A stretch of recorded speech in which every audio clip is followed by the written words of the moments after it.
Hello guys, ये देखिए, ये हम और राकेश भाई का आज प्लान था कि 5 किलोमीटर का कंपटीशन होगा। रनिंग करेंगे। रनिंग का रेस में कंपटीशन होगा और इनको थोड़ा वेट भी घटाना है, तो कंपटीशन भी हो जाएगा और वेट भी घट जाएगा। और जो हार जाएगा उस शाम को चिकन का पार्टी देगा।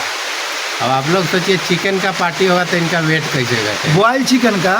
लेकिन अब उसी में देखिए, ये भगवान को कुछ और ही मंजूर है। ये बारिश हो रहा है सुबह से और हम लोग सुबह से जाग के और रेलिंग पे खड़ा होकर इंतज़ार कर रहे हैं कि कब बारिश बंद हो। लेकिन बंद हो ही नहीं रहा बारिश, क्योंकि अभी हथिया चढ़ गया है। हथिया अपना सूर से पानी बरसा रहे हैं। अब क्या कर सकते हैं। चलिए, किसान को फ़ायदा होना चाहिए। हाँ, ये बात है। अपने किसान भाइयों के लिए ज़्यादा फायदेमंद होगा ये। बाकी हम लोग तो कल दौड़ लेंगे, परसों दौड़ लेंगे, कोई बात नहीं। हमारा तो काम ही है दौड़ना।